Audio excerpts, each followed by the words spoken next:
This is Monkey World in Dorset, the largest ape and monkey rescue centre on the planet. Today on Monkey Life. Little Linga's confidence deserts her as she takes her first steps on British soil.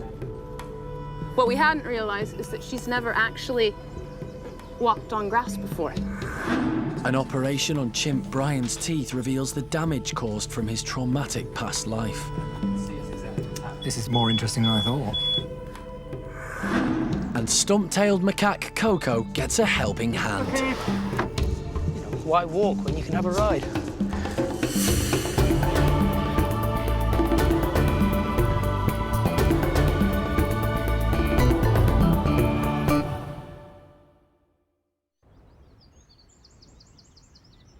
It's early morning at Monkey World, and over in the orangutan nursery, baby Linga has arrived from Paris. But she needs some encouragement from Alison to take her first steps outside. What we hadn't realised is that she's never actually walked on grass before. So this is all a bit of a new experience for her, and the first of many, I hazard to say. She's quite curious and gregarious, because as a complete stranger to her, I'm shocked that she's sort of so open and friendly and welcoming to me. So that's a good sign, you know, with everybody that she has to meet in the orangutan nursery in the coming days. It's going to be very good that she's gregarious. Linga might be confident with people, but she's not with the big wide world outside her travelling box. The team needs a plan. In Paris, Jeremy discovered something about Linga's character that may just help them. Very polite. She's obviously a professional eater. But we can use that to our advantage. And at the park, her appetite is indeed their bargaining tool. And she had another drink. And why settle for one grape when a whole bag is available? Oi, what are you doing? My bag. My bag. Linga is no fool. It's back to the safety of her travelling box. You didn't teach this thing some manners. No, I reckon she got that from you in the last 2 days. The little 2-year-old's love of food is more important to her than her fear of grass, and it's not long before she's following a grape trail around the enclosure. And now she's out, Alison's going to do her best to keep Linga out of the box. Yeah, I've sort of sat in the entrance to the box, so it isn't so easy for her. She can always push past, but it isn't quite so easy for her just to go strolling back in. And she's starting to mooch about and check things out.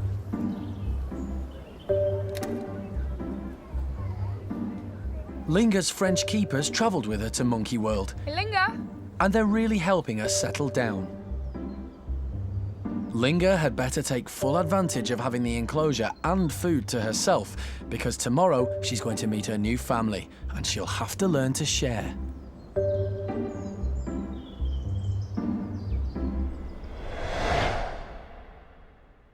Over in the chimp nursery, Bryan has been separated from the rest of the group. He's been at the park for a few weeks now. He's settling in well and loves putting animal manager Jeremy through his paces. Go on, leave me alone. No. Stop it. Stop it. His greatest pleasure in life is to have a fight. So I go in there and say, hello, Bryan, and yeah, we'll have a fight. OK, we've had a fight and you've had your laugh. Now, can we relax or what? No, we can't relax. We'll have another fight. No. Stop it. You know, I'm getting a bit old for it. Can we just do something else for a minute? No, we're going to have another fight. I'm too old. I'm too tired. And I don't like you. Bryan looks healthy enough, but his past may be catching up with him. Before coming to Monkey World, he was being trained as a beach photographer's prop in Mexico. Good boy, Bryan. When Alison and her late husband Jim first met Bryan, they were shocked by what they found. All but 4 of his teeth had been knocked out. His owner didn't want him biting the tourists he was being forced to pose with. We we've seen it before with many primates where the front teeth get removed, but never all of them. So we were trying to figure out how somebody could have, you know, it would have been a big operation to remove every single tooth in the poor little guy's head. You come be with me. Chimps grow 2 sets of teeth, just like humans. Bryan's lost his baby teeth, so he still has a set of permanent teeth yet to grow. And the team are taking no chances. Bryan's adult teeth could have been damaged by harsh treatment. It's important to find out just how much harm has been done.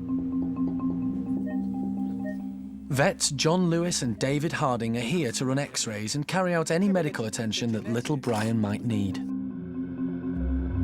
Don't ever assume that an animal isn't in pain, because it's not good for them to show it. If you show you're in pain, then you're weak, and if you're weak, you're going to be capitalised upon. So, and he's so tough anyway. I mean, he could be in agony or not. I don't think he is, but, you know, we'll sort it out. Later, wildlife vet John Lewis is concerned by what he finds. It's rotten. It's the wrong colour, which indicates it's probably dead. It has to go, so I may as well get on with it while the x-rays are being developed. And at the other side of the park, Stump-tailed macaque Koko has settled in well. She's even got 2 geriatric boys all to herself. I don't think they're in love, but they're not grumbling at each other like old people do.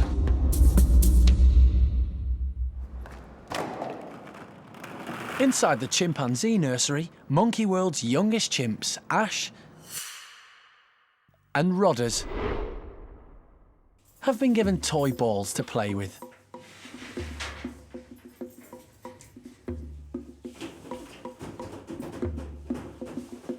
But it looks like Rodders is more interested in the box.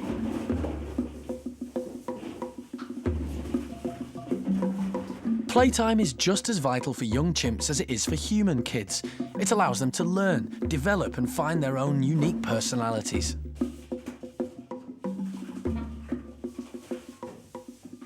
This pair are now 2 years old.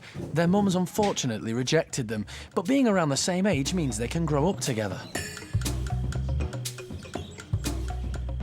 Rodders and Ash couldn't be more different. For Rodders, the balls are all about having fun. But Ash is more inquisitive. She's trying to crack the balls open, just in case there's a hidden treat waiting for her inside.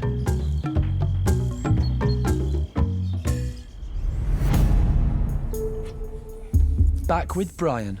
He's safely under anaesthetic in the medical room and is being prepared for his x-rays. Wildlife vet John Lewis needs these so he can assess the damage caused to Bryan's mouth from having his teeth knocked out.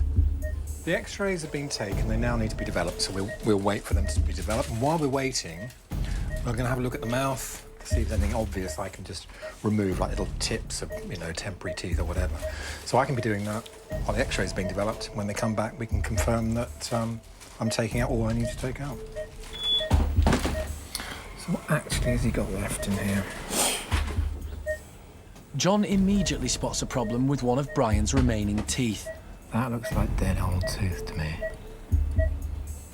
But the question is whether he's got roots up here, which the x-rays will help to tell us. Although chimpanzees are very good at masking pain, this tooth is likely to be causing him discomfort.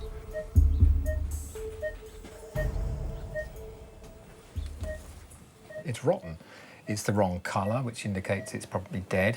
It's moving, which it shouldn't do. So even if that were a permanent tooth, it has to go. So I may as well get on with it while the x-rays are being developed.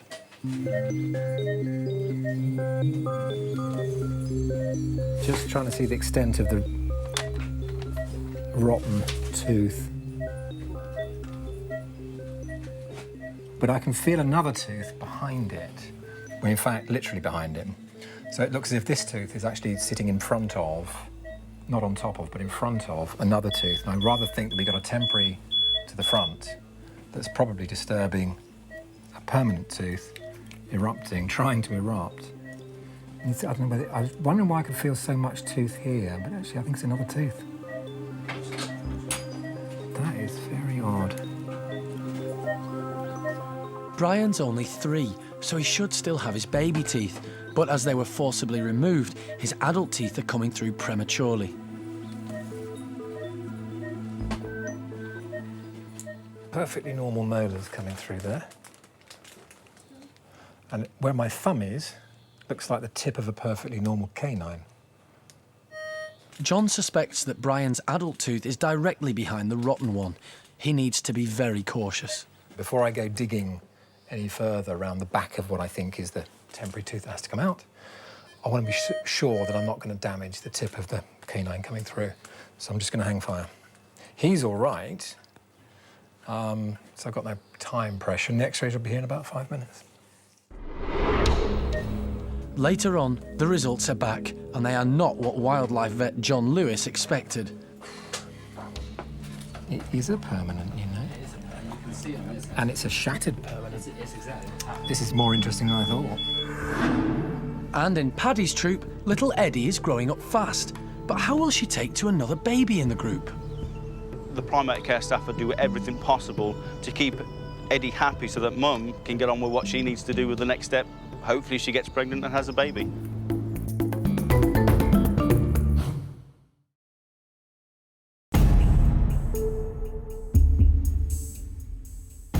At Monkey World in the medical room, wildlife vet John Lewis is assessing the damage caused to chimp Bryan's mouth. Before coming to the park, Bryan was being trained as a beach photographer's prop and had his teeth forcibly removed. The x-rays are back.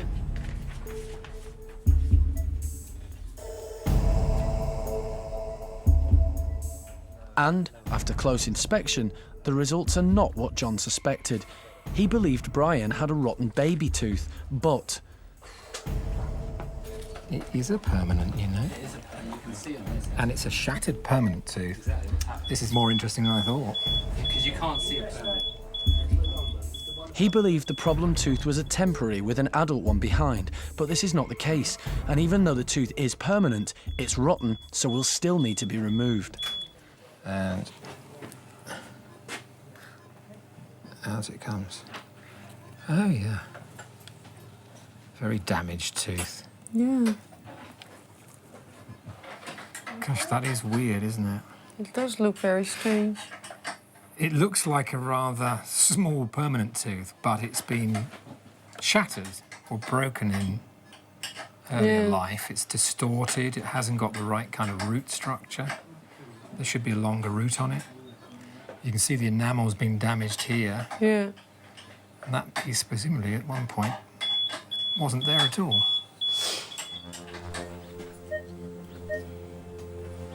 It's likely this tooth was shattered when Bryan had his temporary teeth knocked out in Mexico. Only time will tell if more of his permanent teeth have been damaged.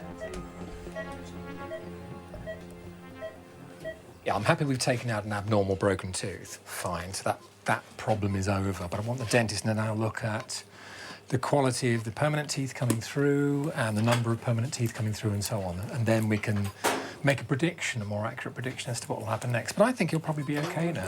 So it's good. Bryan won't need any stitches. This hole ought to heal within a week, and it shouldn't cause him any pain. He's going to feel a lot more comfortable after this operation. Oh, yeah? Later, Hanania's adult chimp group prove you are never too old to have fun. And Stump-tailed macaque Koko is settling well into park life, with a helping hand from animal manager Jeremy.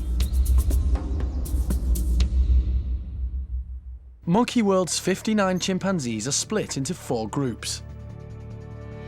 The largest and most settled is Paddy's troop. The birth of Eddie 5 years ago contributed greatly to the harmony of the group. She is the park's first chimp to grow up with her mum, Susie, and extended family. Little baby Eddie, she's grown up, tremendously within the group. It's brought the group together. And Eddie's now 5, and she's, virtually fully weaned. Since Eddie came along, the group calmed down so much more. It was amazing, It really brought the group so much closer together. So we've had a meeting, and it's been decided that we'll take Susie off the pill again and let Susie have another baby. This isn't the park's normal practice. The policy of Monkey World is, with the chimpanzees, there's a no breeding policy. The reason for that is the background that the chimps have come from, that don't have the natural instincts to actually rear youngsters of their own. But when Susie got pregnant and gave birth, we were all amazed and shocked. She held Eddie the right way, Eddie was suckling, you know, everything we could have asked for, Susie did. So 5 years down the line, it's been decided, you know, that we'll give Susie another opportunity to get pregnant again. But, you know, we'll wait and see what happens. In the wild, chimpanzees give birth every 6 to 8 years, so the timing is right for Susie to have another baby. And it'll be interesting to see how her first daughter, Eddie, will react. Eddie, she's been spoiled rotten by the whole group, you know. So we're all sort of thinking, well, you know, is she going to be spoiled? Is she going to get upset? You know, but the primate care staff will do everything possible to keep Eddie happy so that Mum can get on with what she needs to do with the next step. Hopefully she gets pregnant and has a baby. But, you know, fingers crossed she'll be okay.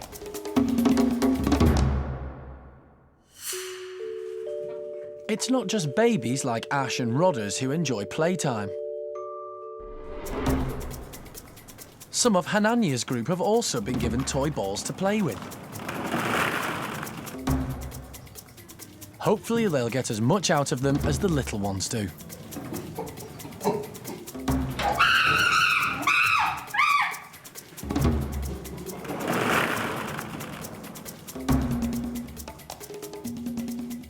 There's also a new face in the group. 8-year-old Johnny has recently moved in from the chimp nursery. Johnny lived here for 5 years, and as she grew, so did her confidence. The chimp nursery is used as a stepping stone for babies who are either rejected by their mums or arrive at the park at a young age. Sally is the park's designated chimp foster mum. She teaches all who pass through the nursery about chimp life, so it's easier for them when it's time to move on. And her perfect teaching skills have built up the young chimp's confidence to such an extent that, remarkably, Johnny's already beginning to show signs of dominance over some of Hananya's troop.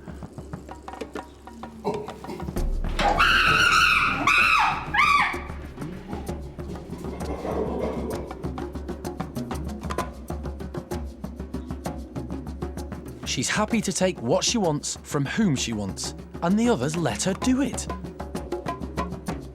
Johnny's confidence is a testament to the park's methods. Having chimps grow up with chimps is vital to their development.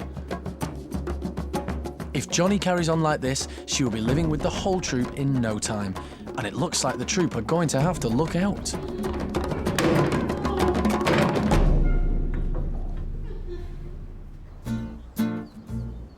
Monkey World is home to 11 stump-tailed macaques.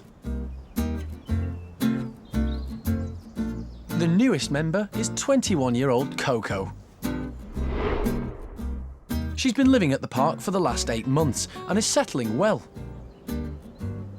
She's been teamed up with the geriatric boys, Roland and Gerald. Roland's a really, really old man and he doesn't do an awful lot. And Gerald's a very, very old man, not quite as old as Roland, and he doesn't do a lot either. They've both still got attitude. Gerald more than Roland, but I wouldn't say they're really close, but they get on fine. You know, they're not, I don't think they're in love, but they're like grumbling at each other like old people do. So they just grumble, you know, grumpy old men and a grumpy old woman, and they just grumble at each other, and that's fine. Everybody's happy. Many of the Stumpies are old. They all arrived at the park overweight and unfit, so their enclosure has been designed with their physical capabilities in mind. This may be the monkey equivalent of a nursing home, but all of the Stumpies, including Koko, are improving. She's never going to be an athlete, but she can do everything she needs to do. She can climb around where she needs to go. She can do everything she needs to do. Everything she's got here is going to help her and make her more flexible, make her more mobile, make her more comfortable. Before coming to Monkey World, Koko spent 20 years in a small cage in a pet shop in Budapest. She was extremely overweight and unfit. No one knows how severely this life may have affected her, physically and mentally. her rehabilitation was carefully planned.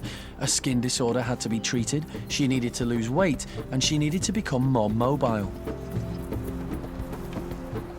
Animal manager Jeremy became a firm friend. In fact, very often she'll go to sleep in like bliss as I'm brushing her hair, and that can only be a positive thing. Today, Koko may be 21, but she can still act like a child. Particularly at bedtime, when she needs her best friend to tuck her in for the night. Now, Koko has only just started to come outside properly, and she's very good, and your sweetheart. But sometimes she's not all that keen on going back to bed, and she'll just sit there and just sit there. So we get the other blokes in, and then I'll come in and carry her in. And first time I did it, she just sat there and she put her little arms up, you know, come on, pick me up, obviously. So I did. So that's what we're doing now. She's just going to bed in our time rather than her time. Because we actually have a home to go to, Koko. You all right? Are you comfy there? She's a good girl. Come on, otherwise they'll have eaten all the food. You wouldn't want that now, would you? Hey? Okay, Anne-Sophie. In you go. Good girl. Okay. There you go. It's quite simple, really. You know, why walk when you can have a ride? Next time, Linga meets her new family in the orangutan nursery, but Joly is not impressed. Joly thinks of Ame as her mum, and she's not going to share her mum. In the Bachelor pad, a pile of blankets brings out Buxom's greedy side. And chimpanzee Jimmy has a very serious leg wound. I can see how close the bone is to the surface, and it's extremely close. And yes, he could lose that leg, easily.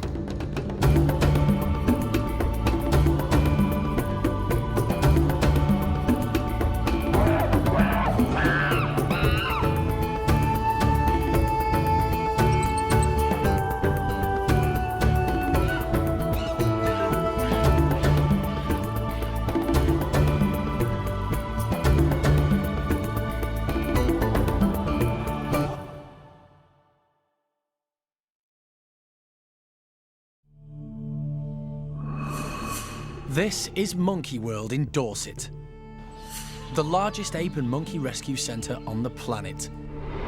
Today on Monkey Life, Linga meets her new family in the orangutan nursery. Baby Joly is not impressed.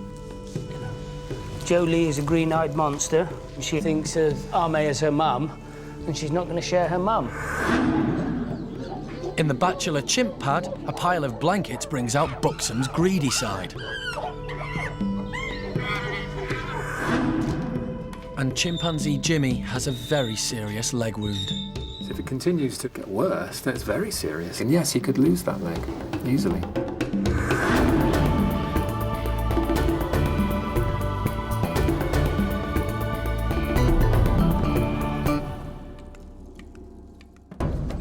Monkey World is home to over 160 primates, and the staff work hard at keeping them occupied and entertained.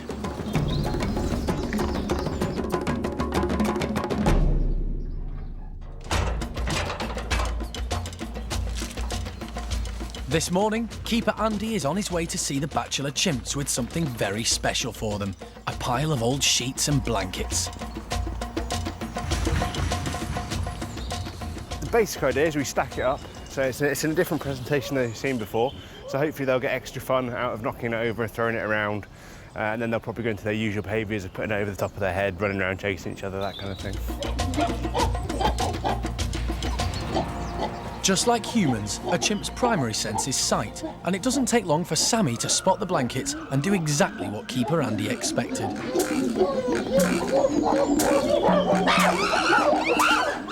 And as the other chimps cotton on, it becomes clear that there are an awful lot of things you can do with a blanket.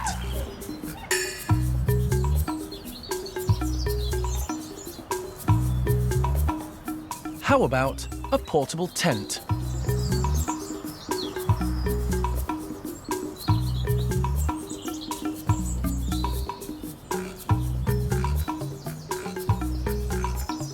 Or you could just pick out your favourite colour. Or how about breakfast in bed?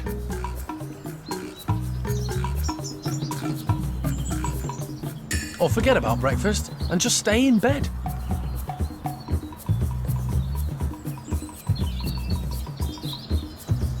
But Rocky's not fooled. He knows how things work here at the park. The keepers have definitely hidden some treats amongst these sheets, haven't they? With the high-ranking chimps distracted, the low-rankers get a chance to eat breakfast in peace.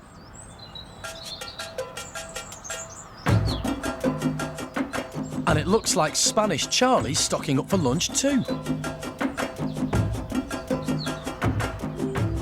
Meanwhile, high-ranking Buxom has decided that he needs a lot of blankets. After all, they make a perfect den.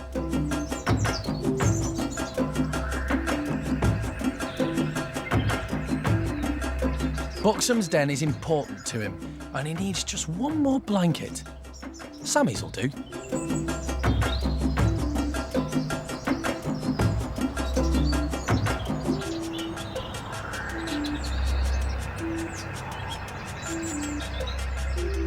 While the bachelors are outside enjoying their blankets, over in Paddy's chimp group,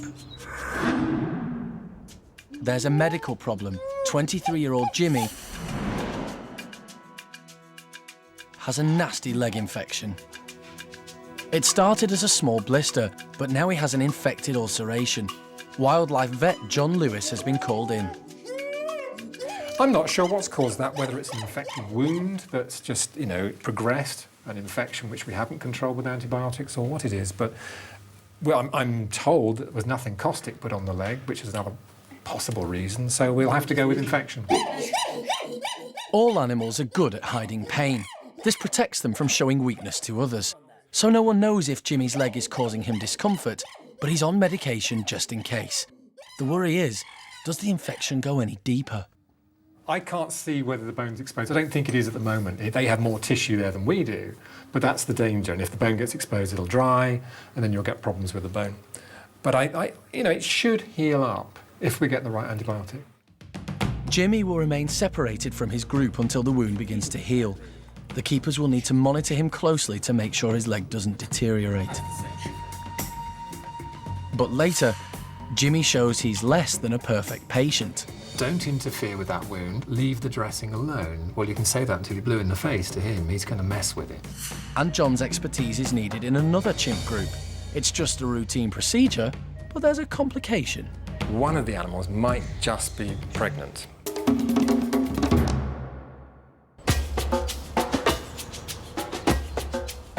Monkey World is home to 14 orangutans living in 3 groups. This morning, big male Tuan and his ladies are getting a surprise. Sugarcane. Sugarcane isn't a native food for orangutans, so they're not sure what to make of the big sticks hanging around their enclosure. Lucky is the first to investigate.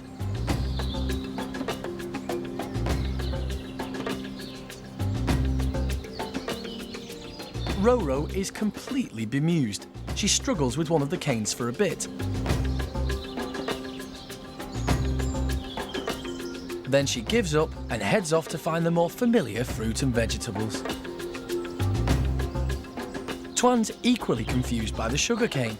He doesn't realise it's edible, so he's tucking into his usual breakfast. But Lucky's had a taste and discovered it's very good. So there's only one thing for it. Grab as much of the stuff as you can before the others find out. Xiaolan is the lowest ranking member of the group.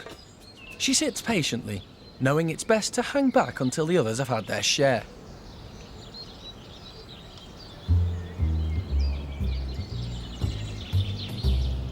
Tuan's finally realised how delicious the sugarcane is.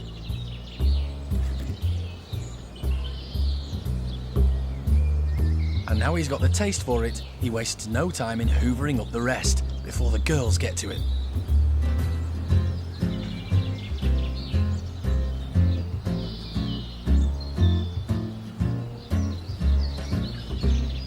With the rest of the group occupied, Xiaolan spots her chance and grabs a chunk.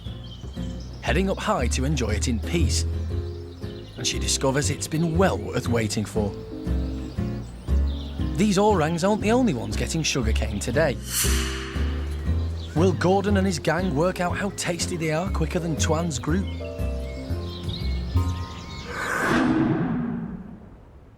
On the other side of the park, wildlife vet John Lewis is on his next medical task of the day. 2 of the female chimps here have contraceptive implants under the skin. They're little rods that give off the same kind of chemicals as you get from the contraceptive pill. And they last a couple of years. We're at the end of those 2 years. So we have to take out the old ones and put in the new ones. All the adult females here are on contraception, as Monkey World usually operates a non-breeding policy to make room for other rescued primates. The park has found the contraceptive pill to be the most effective method. But Jess and Evelyn don't always take theirs, so they have to have contraceptive implants. These have proved to be very effective. The chimps have to be anaesthetised for the implants to be put in place, but they only have to go through this procedure every 2 years. Jess is the first to be anaesthetised. John is joined by Monkey World's vet, Femke. Oh, I feel something here. You got it. Human females have only 1 implant put in at a time, but the park chooses 2 implants for the chimps. 1 implant would stop pregnancy, and that's fine. But if you use a higher dose by using 2 rods, then you also suppress cycling. In other words, the animal doesn't go through an estrus period, which means you don't get males fighting over an estrus female, which means you have more group harmony. And if that's what we want, and in this case we did, we use 2. But it doesn't have any greater side effects, doesn't seem to, but achieves a little bit more of what we need. That's 1. Good. The implant is some kind of semi-permeable plastic which allows the drug contained inside it to leach out slowly over a long period of time. As I say, we put 2 in a chimp, but I think 1 is the normal human dose. As you see, it's very small and it's very inert. In other words, it doesn't cause a great reaction in the body. So once the hole you've made in the skin has settled down, it doesn't irritate them. Jess's implants are removed and replaced easily. But it might be a different story for Evelyn. Mysteriously, she's been putting on a lot of weight. There's one complication. One of the animals might just be pregnant. So that means either a failure of the contraceptive or she's managed to get it out without us noticing. So we have to check her by an ultrasound scan first, find out why she's got a swollen belly. If that's not pregnant, we can fit her with more implants. If it is pregnant, we don't give her a contraceptive. Obviously, we let her go through the pregnancy and have the youngster as normal. Coming up, will the ultrasound reveal whether Evelyn is pregnant? If that swelling is a result of pregnancy, you should expect to feel a head or some part of the skeleton of the fetus. Baby orang Linga meets her new family. We have contact, almost. And John is needed back at the chimpanzee pavilions. Jimmy's leg has taken a turn for the worse. I can see how close the bone is to the surface, and it's extremely close. And yes, he could lose that leg easily.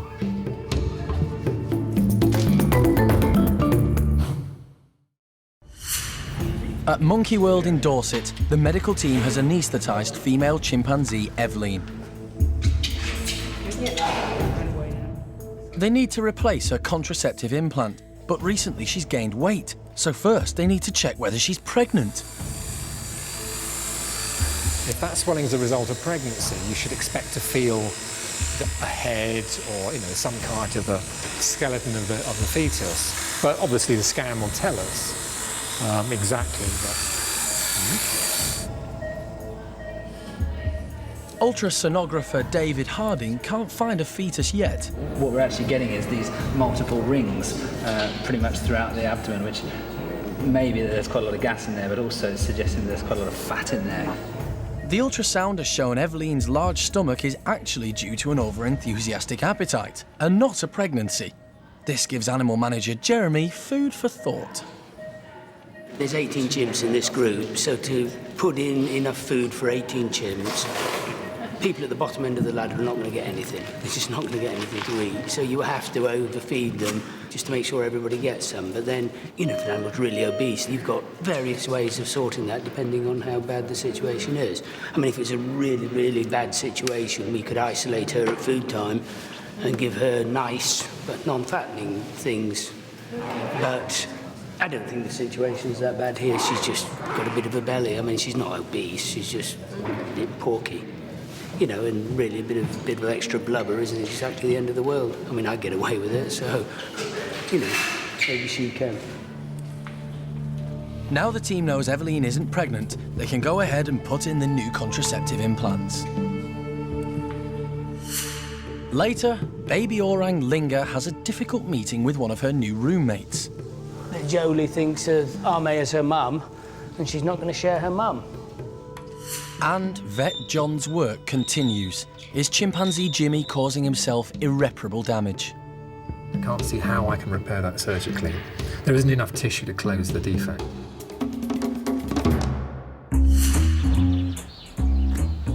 Today, the orangutans have been getting sugarcane treats, and now it's time for Gordon and his gang to try them. Gordon doesn't know what to make of the unfamiliar objects. Baby Kai is investigating, and even though Gordon doesn't know what the sugarcane is, he's suddenly eager to hoard it before Kai gets to it.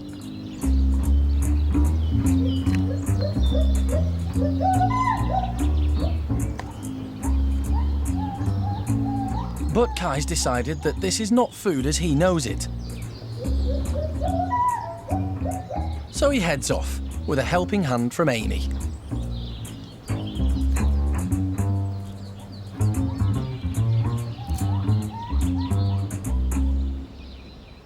Sugarcane isn't a native food for orangutans, but they prove if it's sweet, it's good enough for them. Meanwhile, Kai gingerly tries a piece.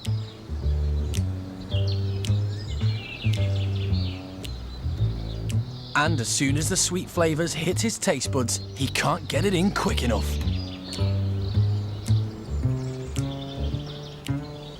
Gordon's finally realised how delicious the sugarcane is, and he's putting his hands and feet to good use to hold on to as much of the sweet stuff as possible. Like every toddler, Kai's got a sweet tooth.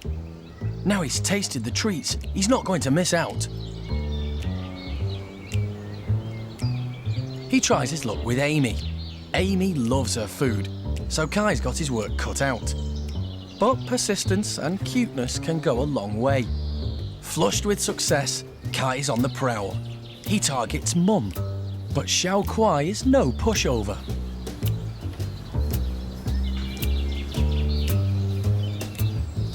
Kai may be cute, but she's holding tightly to her stash. So Kai's relying on persistence. Extreme persistence, and Mum just doesn't stand a chance.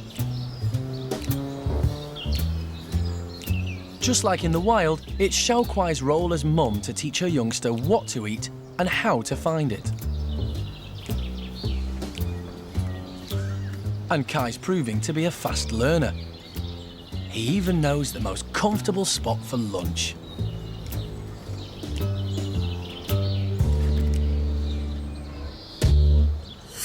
Kai is the only orang at the park to be raised by his mother in a family group. The other babies were hand-reared when their mums rejected them. They all live together in the orangutan nursery and are cared for by foster mum, Arme. Recently, they've welcomed a new arrival, baby Linga. Hello, beautiful girl. Today, Linga is meeting the three young girls of the group under the watchful eye of Arme. Arme, go get great. She's careful not to frighten Linga and keeps her distance, while Linga holds on tightly to a bundle of wood wool for reassurance. Linga was born in a zoo in Paris almost 2 years ago. She was hand-reared and couldn't be integrated with the older orangs. But she's confident and outgoing. Everybody's hopeful that a new family at Monkey World will take to her. Oh, not the aerial assault, no! At Monkey World's creche, 2-year-old Joly has a very close bond with Arme and is not at all impressed by new girl Linga.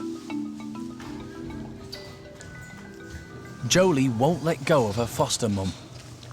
We have contact, almost. Who's that? But eventually, Arme makes contact with Linga, albeit briefly. Girl. Linga's doing very well. She's, obviously she's been dropped in at the deep end and she's reacting very well. She's not doing anything wrong. Just learning new people. Joly, though, is now so upset by Linga's presence, she lashes out at her. Oi. But Jeremy's on hand. No. No. Joly is a green-eyed monster, and so any interest that Arme shows in the baby here, she has an issue with. Joly thinks of Arme as her mum, and she's not going to share her mum. I mean, that's quite totally expected, so we've just got to police that and see how it evolves. Linga will have several more meetings like this before she joins the group full-time. Over in the chimpanzee bedrooms, Vet John has been called back urgently. Jimmy's leg injury has got worse. What started as a small blister is now an open sore, as Jimmy has peeled away the scab, revealing what's underneath. What I can see now is more accurately, I can see how close the bone is to the surface, and it's extremely close. The damage is far more extreme than John originally thought. It's likely that Jimmy is in a lot of pain, but he doesn't show it. In the wild, injured chimps do the same, to hide their weakness. They'll often isolate themselves from the rest of the group, because in an aggressive situation, they can't defend themselves. Here at the park, Jimmy's on medication to ease any pain, and hopefully begin mending his injury. This is going to take months of treatment, I would think, to get him back to rights. I can't see how I can repair that surgically. There isn't enough tissue to close the defect. So it's going to be a medical. And for that, we need to put things on it. I think he's going to need a lot of daily attention. Hopefully, so that we can actually put creams or materials on that wound which will encourage it to close over, to form that the early phases of the scar tissue, the early phases of healing in a way. And that needs to cover the defect. And the gels actually are quite effective in doing that. And of course, in a human, you can say to them, don't interfere with that wound, leave the dressing alone. Well, you can say that until you're blue in the face to him. He's going to mess with it.